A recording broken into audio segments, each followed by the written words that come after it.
राष्ट्रीय अध्यक्ष रामपाल जाट, दूदू के किसान पंचायत के ब्लॉक अध्यक्ष बलदेव महरिया के नेतृत्व में रैली का आयोजन।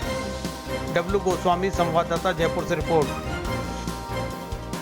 आर्यभट्ट कॉलेज, अजमेर का best college, A grade ranking by BTU Bikaner. Best infrastructure of fashion and interior design, hitech computer lab, modern hotel management block, skill based learning, excellent sports facility, up to ₹30,000 covid special scholarship, free bus facility for girls, admissions open, BCA, BBA, fashion design, interior design and hotel management, now at new campus opposite Ryan school, Maharana Pratap Nagar, Kotra, Ajmer. Rajasthan के मुख्यमंत्री अशोक गहलोत ने किसान आंदोलन दूदू को देखने के बाद तुरंत अपने निवास पर कैबिनेट एवं राज्य मंत्रियों को बुलाकर एक बैठक आयोजित की, जिसमें केंद्र सरकार के विरुद्ध 3 अध्यादेश वापस लेने के लिए कहा गया।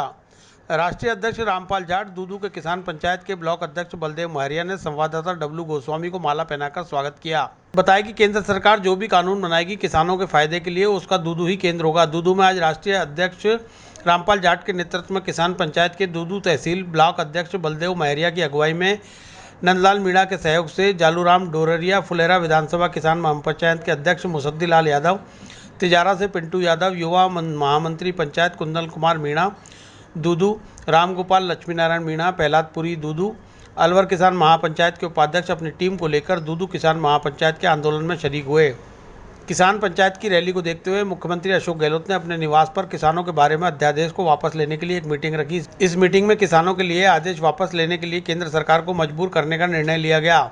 मुख्यमंत्री निवास पर हुई राज्य मंत्री परिषद की बैठक में केंद्र सरकार द्वारा किसानों से संबंधित विषयों पर बनाए गए 3 नए कानूनों से प्रदेश के किसानों पर पड़ने वाले प्रभावों पर चर्चा की गई। मंत्री परिषद ने प्रदेश के किसानों के हित में यह निर्णय किया कि किसानों के हितों को संरक्षित करने के लिए शीघ्र ही विधानसभा का विशेष सत्र बुलाया जाए। इस सत्र में भारत सरकार द्वारा लागू किए गए कानूनों के प्रभाव पर विचार विमर्श किया जाकर राज्य के किसानों के हित में वांछित संशोधन विधेयक लाए जाएं।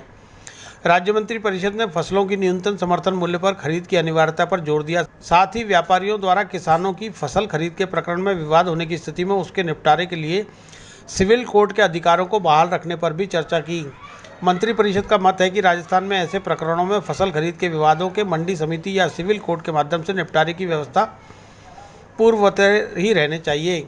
मंत्री परिषद ने माना कि नए कृषि कानूनों के लागू होने के बाद आवश्यक वस्तु अधिनियम के तहत सामान्य परिस्थितियों में विभिन्न कृषि जिन्सों के स्टॉक की अधिकतम सीमा हटाने से कालाबाजारी बढ़ने, अनाधिकृत भंडारण तथा कीमतें बढ़ने की आशंका से इनकार नहीं किया जा सकता। बैठक में यह भी चर्चा की गई कि कॉन्ट्रैक्ट फार्मिंग अधिनियम में न्यूनतम समर्थन मूल्य का प्रावधान रखना प्रदेश के किसानों के हित में होगा। बैठक में प्रदेश में कोरोना संक्रमण और इससे निपटने के लिए राज्य सरकार द्वारा किए जा रहे प्रबंधन पर भी चर्चा की गई। मंत्री परिषद ने इस बात पर संतोष व्यक्त किया है कि राज्य में कोरोना प्रबंधन बेहतरीन रहा है। हाल ही में केंद्र सरकार तथा ICMR द्वारा ली गई वीडियो कॉन्फ्रेंस में प्रदेश में ऑक्सीजन के प्रबंधन, मृत्यु दर पर नियंत्रण में सफलता, प्लाज्मा ट्रीटमेंट प्रोटोकॉल, निःशुल्क लाइफ सेविंग ड्रग्स आदि की सराहना की गई। मंत्री परिषद ने यह भी निर्णय किया है कि कोरोना के विरुद्ध जन आंदोलन को 31 अक्टूबर से 1 माह बढ़ाकर 30 नवंबर तक जारी रखा जाए।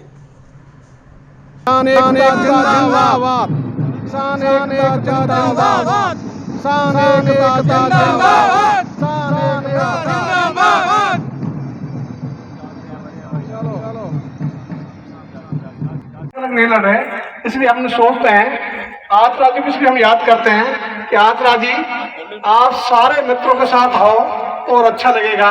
और आज आप सारे मित्रों के साथ आए, ये बहुत अच्छा लगा। और आज के ये कार्यक्रम में ये इतना बड़ा स्थान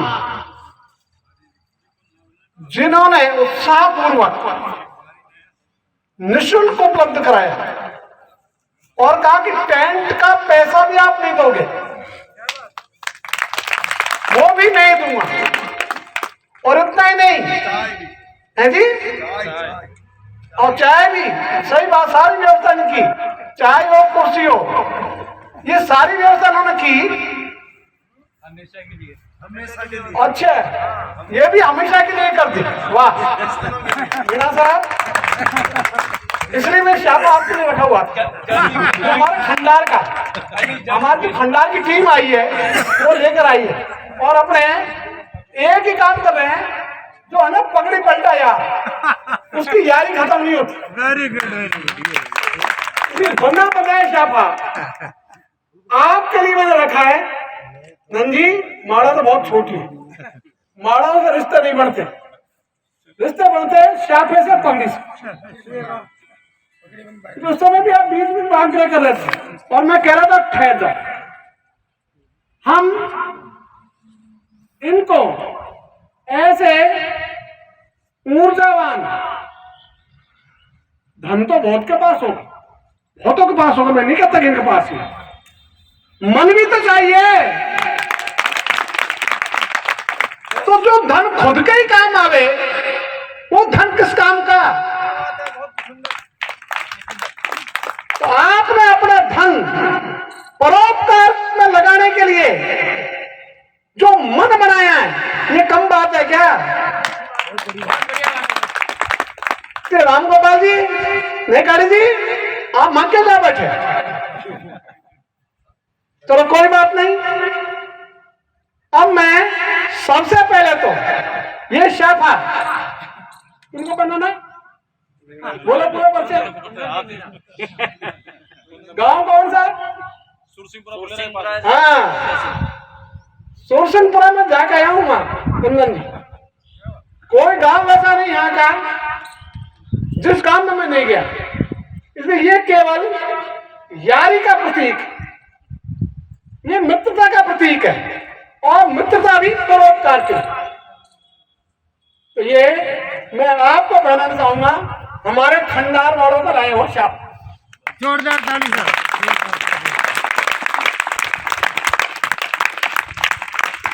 बहुत बहुत भाई शुभकामनाएं। साथ में माला कर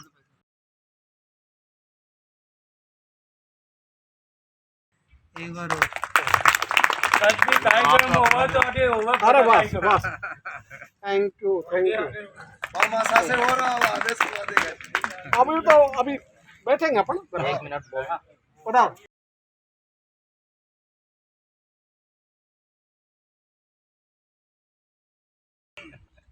राम राम साहब, आज की इस किसान महापंचायत के राष्ट्रीय किसान महासंगठन के अध्यक्ष माननीय श्री रामपाल जी जाट साहब व देश के अन्य राज्यों से आए हुए किसान महासंगठन के पदाधिकारीगण तथा राजस्थान राज्य के सभी किसान महासंगठन के पदाधिकारी तथा सभी धरती पुत्र किसानों को मैं इस प्रेम मैरिज गार्डन में पधारे हुए धरती पुत्रों को एक दशक वार्षिक उत्सव मनाने पर मैं आप सभी को कोटि कोटि प्रणाम करता हूं।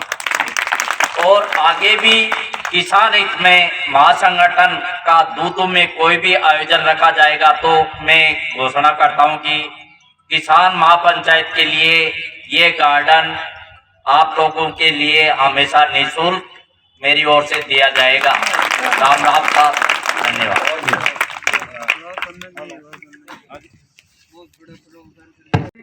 बलवान पशु को भी मतलब जो है काबू में करती है। तो वही बात है भाई साहब कि अगर मान लो जब तक अपन सब सहयोगी नहीं बनेंगे तब तक ये मजबूत नहीं हो सकते।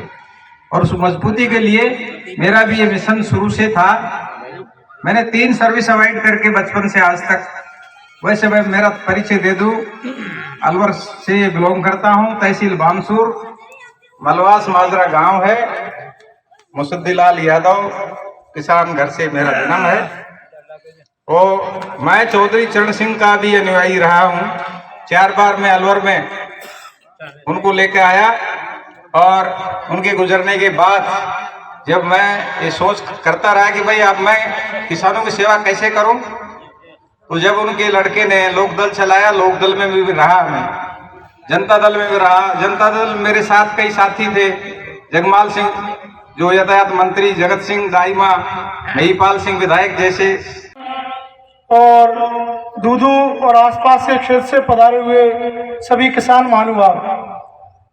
समय का अभाव था, उस वजह से न कि भाई समय का अभाव है तो कोई बात नहीं, लेकिन फिर भी मुझे आमंत्रित किया, इसके लिए मैं अपने आप को गौरवान्वित महसूस कर रहा हूँ। खंडार क्षेत्र हो चाहे कोई सा भी क्षेत्र हो, खंडार तो इनकी जन्मभूमि है, माधोपुर इनका क्षेत्र रहा है, लेकिन ये तो पूरे भारत के कहीं का भी किसान हो, उस किसान की लड़ाई लड़ने के लिए, उस किसान के हितों की रक्षा के लिए रात दिन तत्पर रहते हैं। लेकिन एक छोटा सा उदाहरण मैं खंडार का देना चाहूंगा। दिसंबर 2018 में वहां पर उड़द खरीद की गई थी राजफेड द्वारा, और वहां पर किसी प्रकार से किसानों से, वहां के ठेकेदारों से, वहां के कर्मचारियों द्वारा, वहां के पटवारियों द्वारा, वहां के अन्य अधिकारियों द्वारा उसमें धांधली की गई, और उस धांधली की वजह से राजफेड ने पैसा रोक दिया।